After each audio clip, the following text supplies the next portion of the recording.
Hi guys, this is Jessica Simpson with Lola Loops and Stitches, hoping you learn faster in the crochet world. In this channel, I offer tutorials, reviews, and many more. So if you are new here, consider subscribing and don't forget to click the bell button right next to it so you don't miss anything.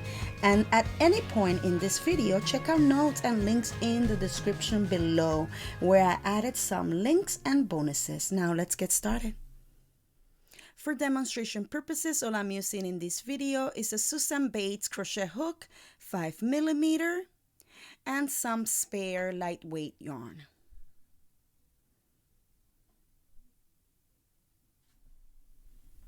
Okay guys, so assuming you know how to hold your crochet hook, hold your yarn, do a slip knot, I'm going to show you today how to make a foundation chain and also how to count chain stitches.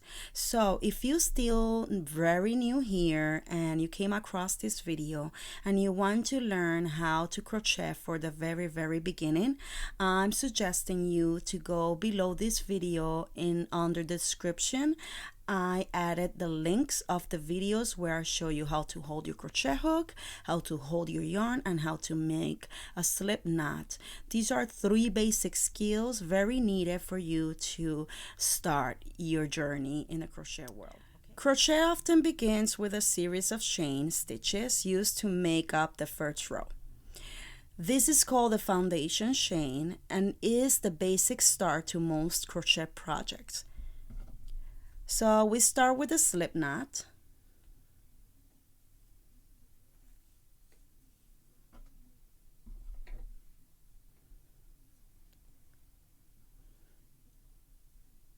When you insert the hook in your slip knot, make sure it's not too tight that you cannot even move the hook properly, but not too loose, okay?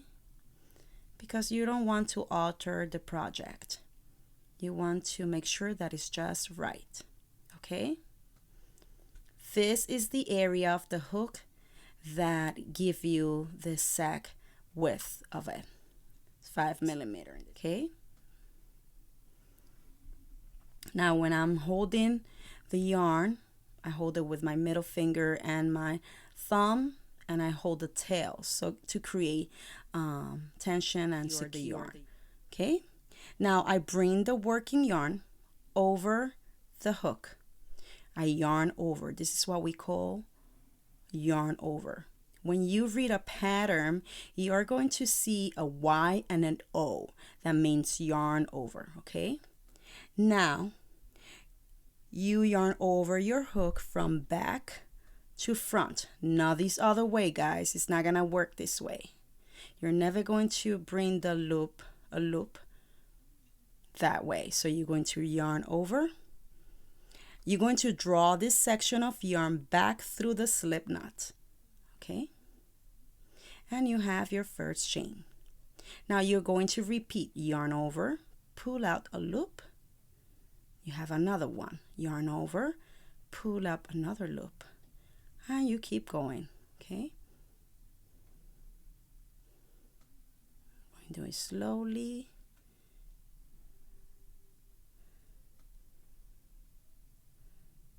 A little bit more closer so you can see.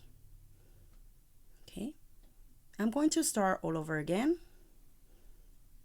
so you have a better idea. Slip knot,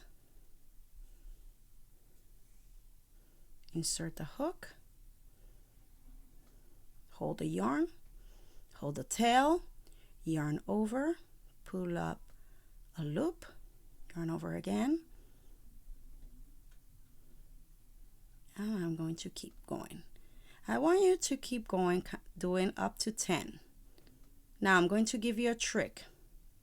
I always count 5 by 5. 1, 2, 3, 4, 5, and then I hold 1, 2, 3, 4, 5, and then I hold here by the tail. 1, 2, 3, 4, 5. And I hold. Why? Because that way I don't lose it. I don't lose my stitches. Okay, it's easy for control. Now I'm slow, but over time you get faster and faster, okay? It's not about who's faster or not, it's about doing it right. So I'm suggesting you to practice every day the foundation chain, which is one of the most important part of this journey. Okay? And here you have a foundation chain. They're uniform, something you want to achieve, an uniform foundation chain. I'm going to show you something else. Now, the front of the foundation chain looks like a braid. Okay, so this is the front with a series of bees. You see, these are the front, and it's important to know this because sometimes some patterns require you to do stitches on the back. Okay, and the back side of the foundation chain has a vertical ridge of bumps running down the middle from your hook to the end of the chain. When you're counting chains, you count them from the front. You don't count them from the back. It's confusing, okay? So my recommendation is to count them from the front. And some people say, no, I don't count. I'm suggesting you to start counting, okay? If you want even work and you don't want uneven project, I'm suggesting you to start counting. You can also use marks. I have different type of marks, clips. I can talk about that in another video. You can use strings, whatever helps you, okay? When creating a long foundation chain, it is helpful to use stitch markers every 10 or 20 stitches to make counting easier, okay? Because sometimes it's a lot of stitches you have to do, okay? So I hope this helped. If this video added any value to your journey, again, please add a comment. Your feedback is very important for us, okay? So I hope this helped and see you next time.